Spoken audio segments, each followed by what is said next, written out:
So how, like, when did you get to that, like, your thought process around, neurodivergence and ADHD and all that for yourself? Well, neurodivergence is kind of like that idea is kind of new, right? Yeah. But hmm, but I in my in my spiritual journey, what happened as I started practicing my spirituality, I was able to kind of see into people, so to speak. I could look at them and I know what's going on with them, and I could tell not always what they were thinking, but pretty close and what they were feeling. And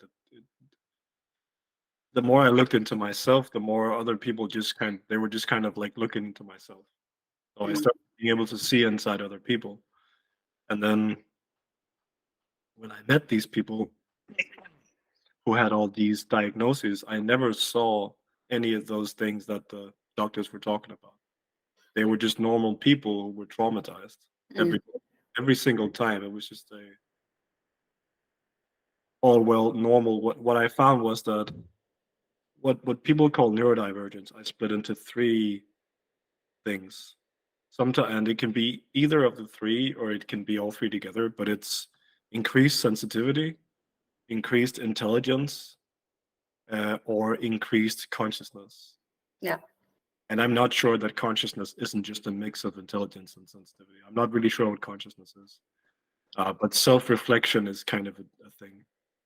So what I realized was that so-called neurodivergents were just people who were either more sensitive, more intelligent, or more conscious, or all three together, who had been traumatized to shit by a society that did not like that kind of thing. Mm-hmm. So when you took away the trauma part, all you had was a person who was more sensitive, more intelligent, or more conscious. Mm-hmm. All the so-called diagnoses part, the mental illness or whatever, all those things described the traumatic symptoms of a society beating the shit out of them, Mm-hmm. psychologically and often physically. Yeah. And so I realized that these things don't really end. And when I looked at stuff like autism, most of the stuff, I'm not sure, some of the harder cases I'm not sure of, but a lot of what people call autism is, as I see it, develop a brain that develops differently because of trauma early in life. Yeah.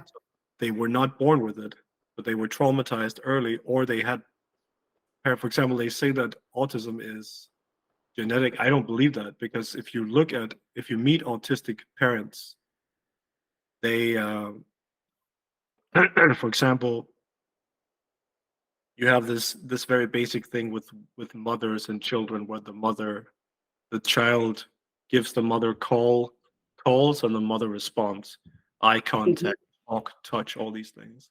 Yeah, If you yeah, yeah. Gabor Mate was wrote about this in his book. you observe an autistic person, they half of those calls, they don't see them, they don't notice them, or they don't care about them.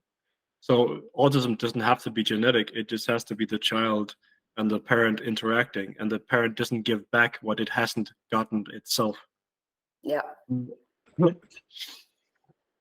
So I think that there are genetics at play for something that sometimes look like some of these things, but I think 99% of the cases it's not genetics. Yeah. It's social, and it's learned behavior, and it's trauma. Yeah. And I can say, at least in terms of my sensory system, I can say this for a fact. Now, I was born with a broken sensory system, with a broken nervous system, but that is due to the trauma my mom was under while pregnant with me.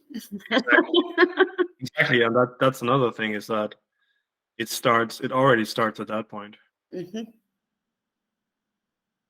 And then also take into consideration, if you take into consideration as well any supplements, like the food, for example, that we eat, the processed food that's coming to the world that we shouldn't really be eating, that's really bad for our system.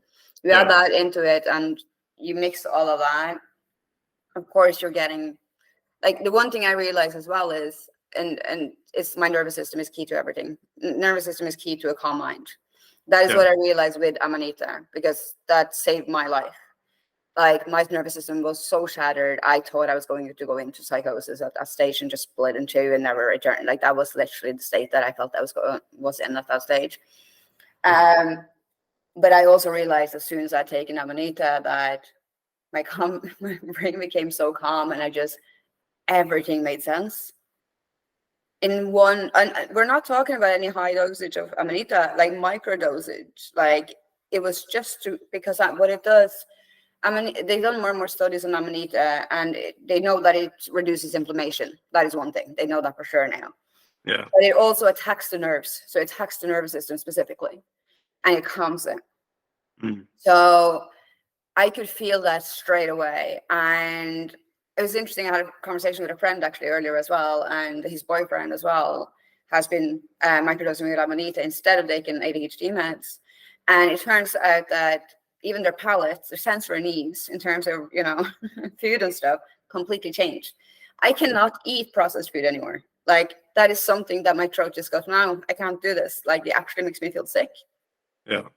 So I eat things like salads and organic and, everything that I can. I just super healthy because I just can't handle processed foods at all. And I'm still surprised that with the methylfolate, that cramp in my chest, like here by my rib cage, is still a little bit there. But I've taken this one day now, like literally today, and I can feel it loosening up, and it's been so painful over the last few days.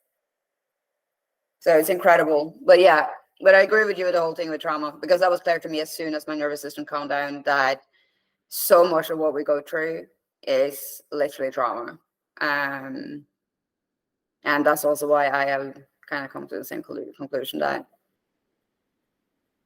was it Gabor Mate said, the reason they say it's genetically inherited, but they don't have any genes. They're saying, there are multiple genes that might contribute. Yeah. And then the rest of the community is going, oh yeah, but it's genetically inherited. And it's like, no, you're not. Like, people are not understanding the studies that are out there. They're seeing things and then they're just blasting out with information rather than understanding what the information within those studies actually mean. Yeah, and it's and you can't, and the thing is, you can't really expect them not to, because people aren't paid scientists. No. The worst part of this is that, it's frustrating for people like us, but the truth is you can't expect ordinary people who are already in a difficult situation to become, their own researchers. You can't. Because they don't have the time for it, right? Mm-mm. So but you also don't. The system is against you. Like, what can you do? Yeah, but that's the thing. And you also don't, like, because I was one of them. I'm like straight up gonna, like, I own my shit. Like, I was that neurodivergent person like a year ago. Because when your nervous system is so traumatized, you just see what you see. You have no capacity for thinking in any other form. Like, for me, it was just like go on with everything, with everyone else, follow the stream of the neurodivergence, not following the stream. It's kind of comedic effect, but yeah, but I couldn't. So we have this song. There's a song by Norwegian singer-songwriter Trond-Viggo Andersen, and he has a song called "Tenke sjæl," to think for yourself, and it's something that because of the trauma, it's really hard to do. Yeah. Because you're constantly in survival mode. Like you're literally just trying to gasp for air and trying to function in a world that you just don't understand why you're not functioning in. Yeah. Your thinking is on fire. Yeah. Because you have too many tabs open all the time. That's the trauma.